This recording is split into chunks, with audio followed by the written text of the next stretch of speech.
अस्सलाम वालेकुम व्यूअर्स, उम्मीद करती हूँ आप सब ईमान और सेहत की बेहतरीन हालत में होंगे। People are usually afraid of change because they fear the unknown, but the single greatest constant history is that everything changes. ज़िंदगी में हर इंसान कुछ न कुछ बड़ा करना चाहता है, मगर उनमें से चंद लोग ही होते हैं जो कुछ बड़ा कर पाते हैं।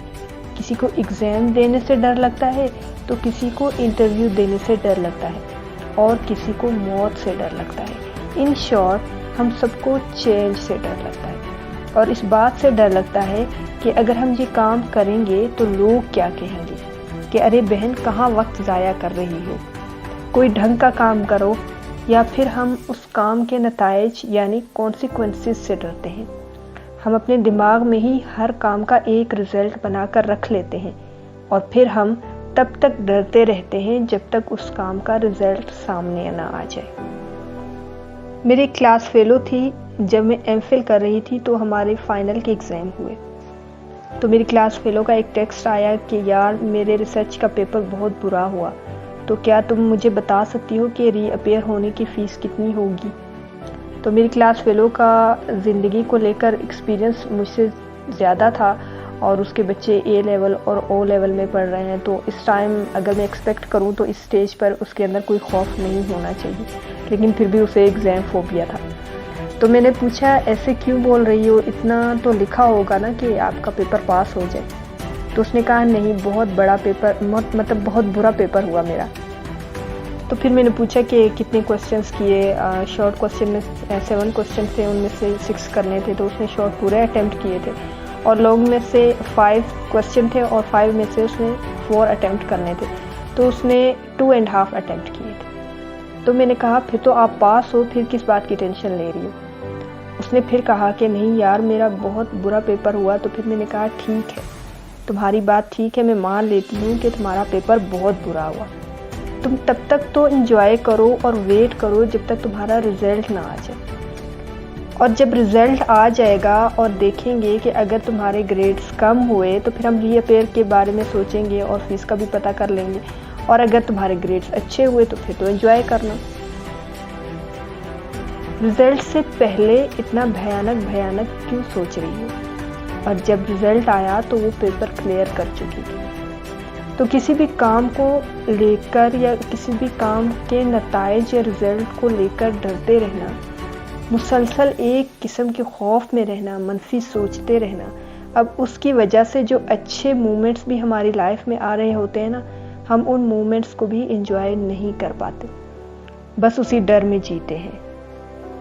Thinking will not overcome fear but action will. मतलब सोचते रहोगे कि करूं या ना करूं, अब करूंगी तो कहीं ये ना हो जाए, कहीं मैं नाकाम ना हो जाऊं, या फिर पता नहीं उस पे लोग क्या कहेंगे, घर वाले क्या कहेंगे। आपके इस डर को क्या ख़त्म करता है, कभी सोचा है आपने?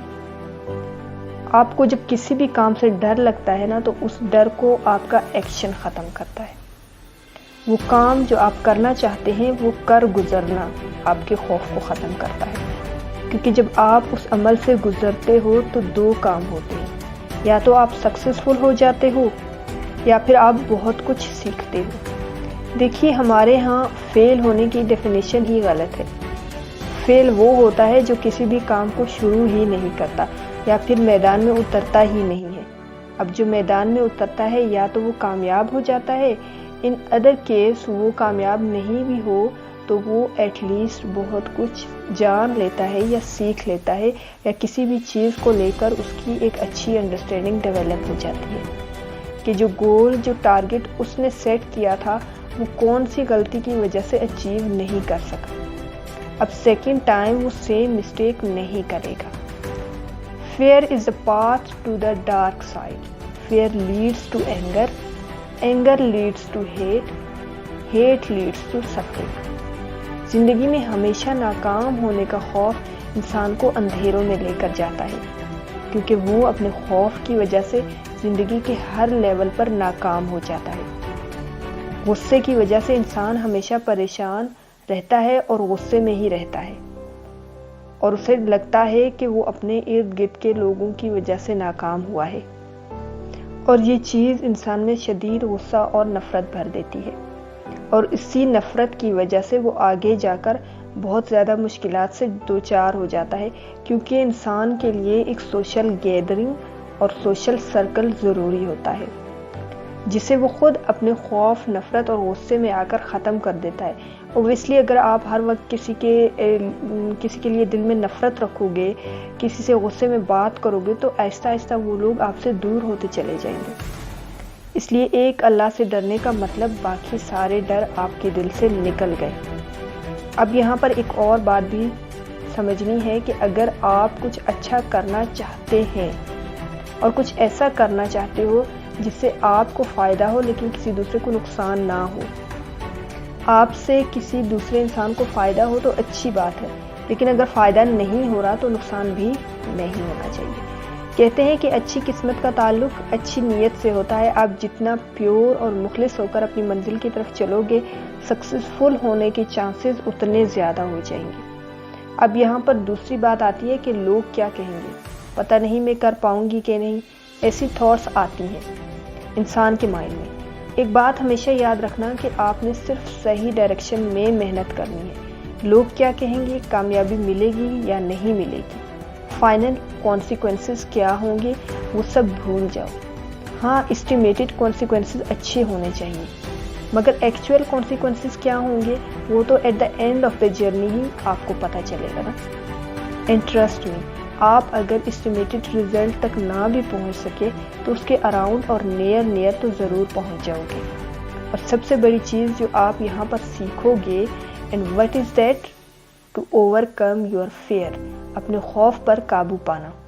मैंने बात की थी कॉन्सिक्वेंसेस की, और कॉन्सिक्वेंसेस यानी नताइज कितने किस्म के होते हैं, दो तरह के, एक फिजिकल और दूसरा साइकोलॉजिकल। फेयर भी ऐसी है, या तो आपको फिजिकल नुकसान होने का डर रहता है या फिर साइकोलॉजिकल फेयर होता है। आपके माइंड्स में जो थॉट्स चल रही होती हैं वो साइकोलॉजिकल होता है।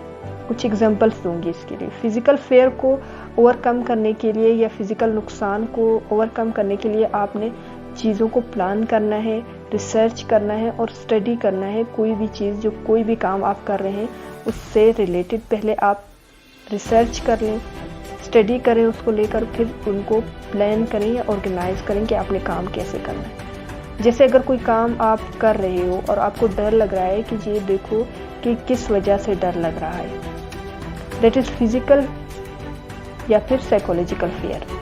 जैसे एक इंसान पहाड़ के टॉप पर खड़ा हुआ है और उसे डर लग रहा है छलांग लगाने से, तो उसे डर लगना भी चाहिए, because that is not psychological fear, that is physical. अब फिजिकल फेयर के लिए प्लान करना है, वहाँ पर प्लानिंग काम आती है, जबकि साइकोलॉजिकल फेयर्स में कोई प्लानिंग काम नहीं आती, वहाँ पर सिर्फ समझ यानी अंडरस्टैंडिंग काम आती है।